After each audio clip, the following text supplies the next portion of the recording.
Donc, pour créer une nouvelle classe, on va ici, on fait clic droit, New Java Class, et puis là, c'est marqué une classe Sum avec des méthodes d'instance.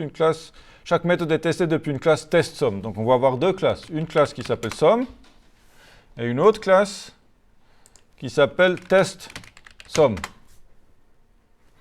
Dans la classe Sum, je vais faire des méthodes d'instance, c'est-à-dire je ne vais pas écrire statique. Pour l'instant, c'est tout ce que je vous dis par rapport à ça. Il faut juste prendre l'habitude que parfois on écrit statique devant et parfois on n'écrit pas statique devant.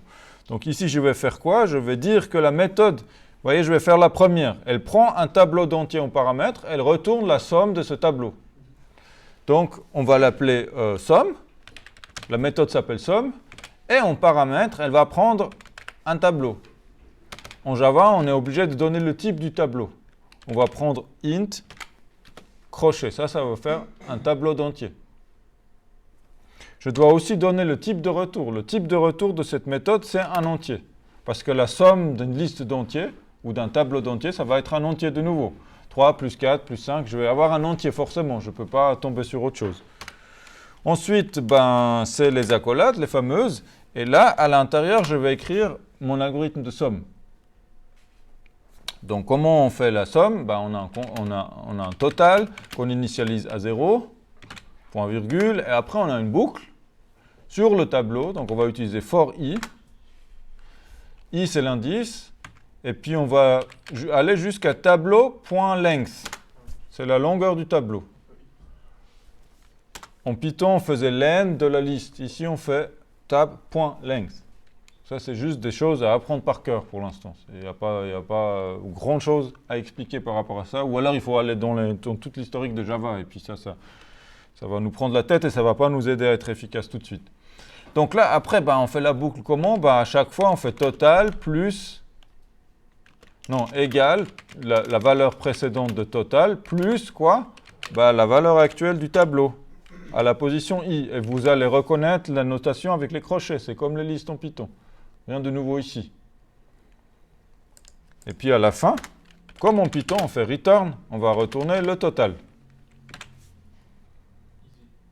Voilà. Donc là, j'ai écrit cette première partie ici de l'algorithme de somme.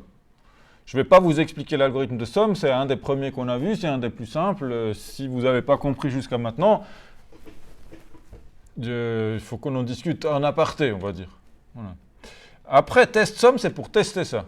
Donc, pour tester mon programme, j'ai besoin de quoi? En Java, pour lancer le programme, j'ai besoin de la méthode main. Dans cette méthode main, je vais donc tester ce que j'ai fait avec somme. Pour ça, il faut d'abord que je fasse quelque chose que pour l'instant, on va appeler un peu de magie. On va créer un exemplaire de cette classe somme pour pouvoir l'utiliser. Vous pouvez vous imaginer en gros les classes un peu comme des moules qui vont créer différentes instances. Si vous faites des biscuits, vous voyez, vous avez la forme de l'étoile et puis vous allez faire beaucoup d'étoiles. Donc ici, on va faire une nouvelle classe somme. Je vais l'appeler AlgoSum par exemple, égale newSum. Et puis, c'est un...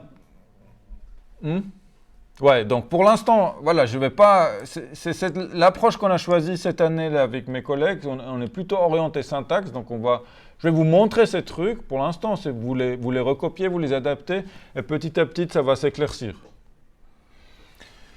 Après, pour tester la somme que je viens d'écrire, je fais AlgoSum, point, le nom de la méthode que j'ai mis, somme. Vous voyez? Ça, c'est ce que je viens d'écrire ici, somme. C'est une fonction, c'est une méthode qui retourne quelque chose. Donc, et j'ai besoin de mettre en paramètre. Là, il n'est pas content parce qu'il me manque un tableau d'entier à faire. Donc, qu'est-ce que je dois encore faire? Je dois préparer un tableau d'entier. Donc, pour ça, il faut que j'ai un variable, tab entier, par exemple. Voilà. Et puis, en Java, quand on déclare une variable, on doit mettre le type. Donc, int crochet. Les crochets, c'est pour dire un tableau. Voilà. C'est un tableau d'entier. Si vous mettez juste int, c'est un entier tout seul. Si vous mettez les crochets, c'est un tableau. Tableau une dimension, c'est ça? Tableau une dimension, oui. Et après, pour l'initialiser, pour l'instant, je vous montre une syntaxe, c'est la plus courte. Vous faites accolade qui s'ouvre, accolade qui se ferme, et vous marquez les chiffres 5, 4, moins 3, par exemple. Et puis, on va passer ce tableau en paramètre effectif à la méthode somme. Bien sûr, comme on a appelé somme et qu'elle retourne un résultat, il faut qu'on récupère le résultat. Comme à ce stade, vous avez l'habitude. Donc, on va dire, je ne sais pas, le total, c'est égal à algosomme.somme. Sauf qu'en Python, on peut écrire ça et ça marche. Ici, il faut donner le type de total. C'est quoi le type? Entier. C'est un entier. Donc, on met int. Et après, on veut l'afficher. On fait un system out, println, machin, ou sout, enter, total. Je lance tout ça.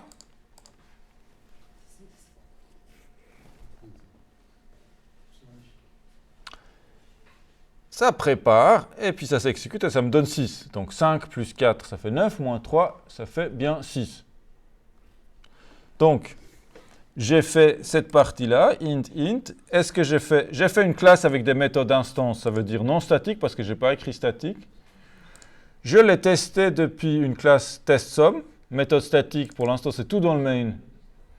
C'est comme ça. Si on peut voir après comment faire des méthodes ici aussi, mais pour l'instant, on peut aussi faire tout dans le main, ça va aussi.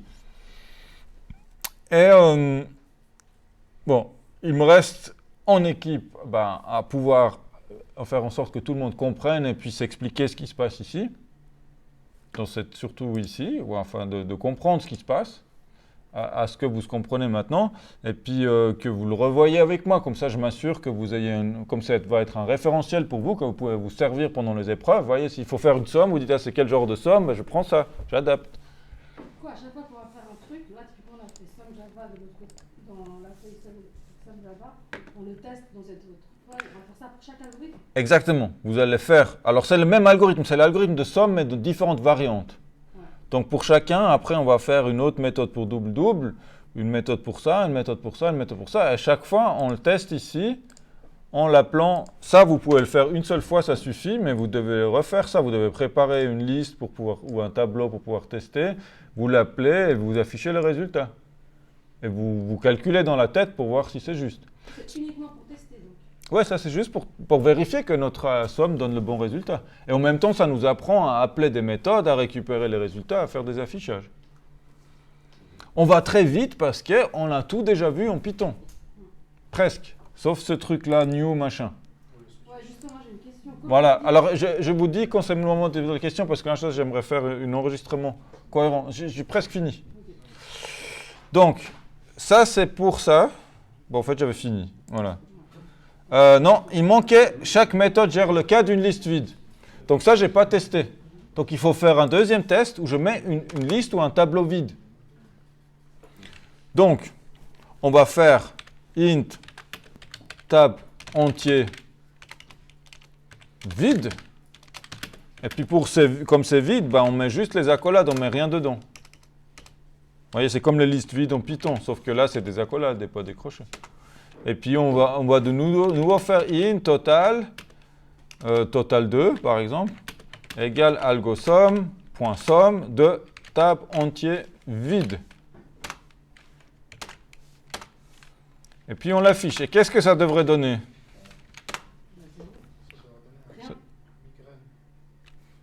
Migraine. Alors, on peut dire 0. Si c'est une liste qui n'a rien dedans, on va retourner 0. Pour l'instant, on ne sait pas trop quoi faire d'autre. Donc, on peut faire 0 et puis il faut que je teste.